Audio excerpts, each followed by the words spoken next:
लाडो अनाज लेकर अपने घर की तरफ जा रही थी। तभी उसे नदी किनारे पर हाथियों का झुंड दिखाई दिया। लाडो उनके पास चली गई। अरे हाथी दादा, क्या हुआ? आप ये सामान लेकर कहाँ जा रहे हो? हम सारे हाथी ये जंगल छोड़कर जा रहे हैं। लेकिन क्यों? आप ये जंगल क्यों छोड़ रहे हो? तुम्हें तो पता है कि हम सब हाथी बिना पानी के जिंदा नहीं रह सकते। बाकी के जानवरों की तुलना में हमें ज्यादा पानी की आवश्यकता होती है। लेकिन अब इस जंगल के नदी तालाब सूख रहे हैं। बारिश का मौसम शुरू हुए बहुत दिन हो गए, लेकिन अभी तक बारिश नहीं हुई। पिछले साल कितनी अच्छी बारिश हुई थी, लेकिन इस साल बारिश का कोई नामो निशान नहीं है। हाँ, अगर ऐसा ही चलता रहा तो हम सब मछलियाँ बिना पानी के मर जाएंगी। आप सब ठीक कह रहे हो। बारिश का मौसम शुरू हुए बहुत दिन हो गए। अब तक तो हमारे जंगल के नदी तालाब बारिश के पानी से भर जाने चाहिए थे। आप सब चिंता मत करो, मैं आप सबकी बात राजा जी तक पहुंचाती हूँ। वो इस मुसीबत से हम सबको जरूर निकालेंगे। हाथी दादा, आप ये जंगल छोड़कर मत जाओ। आपके बिना ये जंगल अधूरा है। आप थोड़े दिनों तक बारिश के आने का इंतजार कीजिए। ठीक है, हम थोड़े दिनों तक बारिश का इंतजार करेंगे। लेकिन अगर 2-4 दिनों में बारिश नहीं आई तो हम सारे हाथियों का झुंड ये जंगल छोड़कर चला जाएगा। लाडो समय ना गवाते हुए सीधा जंगल के राजा शेर के पास चली जाती है। अरे लाडो, तुम यहाँ? बताओ, आज कैसे आना हुआ? लाडो सारी बातें शेर को बताती है। उस पर शेर ने कहा, अरे बाप रे, ये तो बहुत चिंता करने वाली बात है। अगर हाथियों की तरह बाकी के जानवर भी ये जंगल छोड़कर चले गए तो ये जंगल नहीं बचेगा। हमें जल्दी कुछ करना पड़ेगा। लाडो, अब तुम ही बताओ, हमें आगे क्या करना चाहिए? राजा जी, हमें सीधा जाकर बादलों से बात करनी चाहिए। अब वही हमें बता सकते हैं कि जंगल में अब तक बारिश क्यों नहीं हुई। हाँ, हमें ऐसा ही करना चाहिए।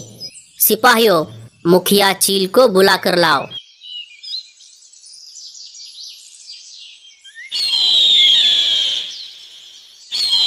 मुखिया चील, तुम अभी निकलो और आसमान में बादलों की तरफ जाओ। उनसे पूछो कि हमारे जंगल में अभी तक बारिश क्यों नहीं हुई। जी राजा जी। मुखिया चील राजा जी के महल से बाहर निकलकर सीधा आसमान में बादलों की तरफ आ जाता है। बादल भाई, अरे ओ बादल भाई, जरा मेरी बात सुनिए। अरे मुखिया चील, आप यहाँ पर कैसे? बताइए, मैं आपकी क्या मदद कर सकता हूँ? अरे नहीं नहीं बादल भाई, मुझे आपकी कोई मदद नहीं चाहिए। दरअसल मुझे राजा जी ने यहाँ पर भेजा है। उन्होंने मुझे आपसे ये पूछने को कहा है कि बारिश का मौसम शुरू हुए तो बहुत दिन बीत गए, लेकिन आपने अभी तक हमारे जंगल पर बारिश नहीं की।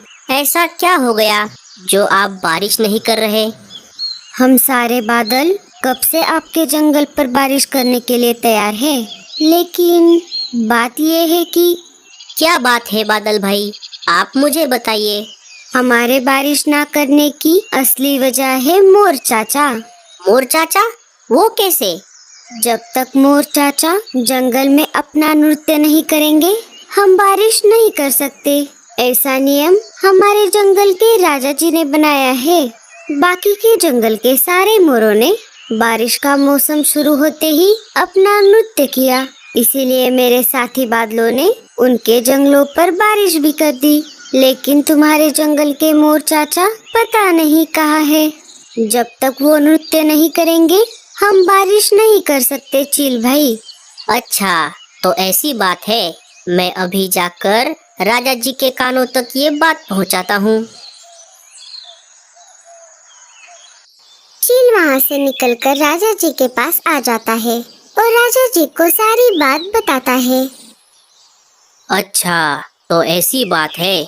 चलो, हम खुद चलते हैं मोर चाचा के घर, देखते हैं क्या हुआ है। कहीं मोर चाचा पर कोई मुसीबत तो नहीं आ गई। राजा जी, लाडो, मुखिया चील और सिपाही मिलकर सीधा मोर चाचा के घर के पास आ जाते हैं। जैसे ही सारे मोर चाचा के पास आ जाते हैं, देखते हैं तो मोर चाचा बीमार है। अरे मोर चाचा, क्या हुआ? आप कब से बीमार हो? क्या बताऊं लाडो बहन, मैं बहुत दिनों से इस बिस्तर पर पड़ा हूँ। पता नहीं मुझे क्या बीमारी हुई है। मेरे पंख धीरे धीरे झड़ रहे हैं। लगता है अब मेरा आखिरी समय आ गया है। अरे मोर चाचा, आप ऐसा मत कहिए। अब हम आ गए हैं, हम आपको ठीक कर देंगे। सिपाहियों, जाओ डॉक्टर उल्लू चाचा को बुला कर लाओ। सिपाही डॉक्टर उल्लू चाचा को लेकर आते हैं। उल्लू चाचा मोर की जांच करते हैं।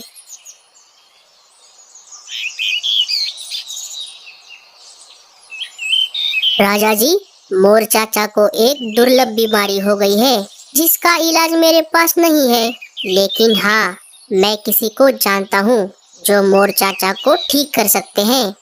कौन है वो? हमें उनके बारे में बताइए। हमारे जंगल के ऊंचे वाले पहाड़ी पर एक बहुत बड़ी गुफा है।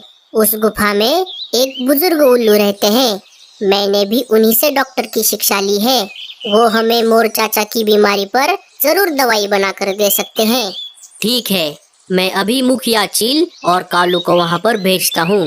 कालू इस जंगल का चप्पा चप्पा जानता है, वो मुखिया चील के साथ जाएगा। मुखिया चील और कालू कौवा उस गुफा की तरफ निकल पड़ते हैं। 1-2 दिन लगातार सफर करने पर आखिरकार वो दोनों गुफा के पास आ जाते हैं। ये वही गुफा होनी चाहिए जिसके बारे में डॉक्टर उल्लू चाचा ने बताया था। दोनों अंदर चले जाते हैं। अरे, तुम दोनों कौन हो और यहाँ क्या कर रहे हो?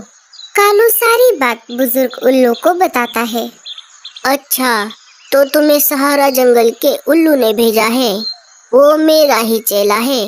मैं आपको दवाई तो बना कर दूंगा, लेकिन एक दिक्कत है। कैसी दिक्कत उल्लू दादा? दवाई बनाने में जो सामग्री लगती है, उनमें से एक वनस्पति मेरे पास अभी नहीं है। अगर वो तुम मुझे लाकर दोगे तो मैं आपको दवाई बना कर दूंगा। कहाँ मिलेगी वो वनस्पति? इस गुफा के उत्तर दिशा में एक बहुत बड़ी पहाड़ी है। उस पहाड़ी के टीले पर वनस्पतियों के बहुत सारे पौधे हैं। उन वनस्पतियों के पौधों में से उनमें से जिस भी पौधे पर लाल कलर के फूल होंगे, उसी में से 4-5 पौधे तुम्हें लाने होंगे। अच्छा ठीक है, मैं वो वनस्पति आपको ला कर दूंगा। कालू, तुम यहीं रुको, मैं जल्दी से जाकर आता हूँ। चील जल्दी से जाकर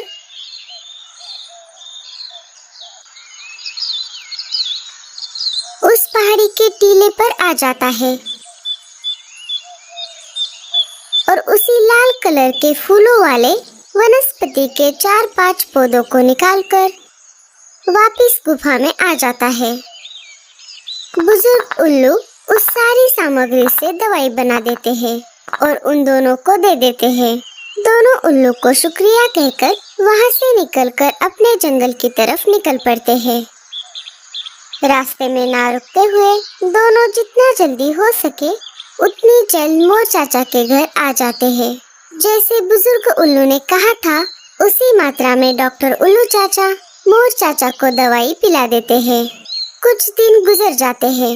सारे पंछियों के मेहनत की वजह से मोर चाचा अब धीरे धीरे ठीक होने लगते हैं। कुछ दिन और गुजर जाने के बाद मोर चाचा अब बेहतर महसूस कर रहे थे। उनके नए पंख भी आ गए थे। मोर चाचा ने नृत्य करने का फैसला लिया और जंगल के खुले मैदान में आकर नृत्य करने लगे। ये सारा नजारा बादल ऊपर से देख रहे थे। जैसे ही उन्होंने देखा मोर चाचा नृत्य कर रहे हैं, उन्होंने जंगल में बारिश करना शुरू कर दिया। लगातार 2 दिन तेज बारिश करने पर जंगल के सारे नदी तालाब भर जाते हैं। हाथियों का झुंड जंगल छोड़ने का फैसला बदल देते हैं। ये सब देखकर जंगल के सारे पंछी बहुत खुश हो जाते हैं। तो दोस्तों, कैसी लगी आपको हमारी ये कहानी? क्या आपने बारिश में मोर को नृत्य करते हुए देखा है? हमें कमेंट्स में जरूर बताना। Thank you.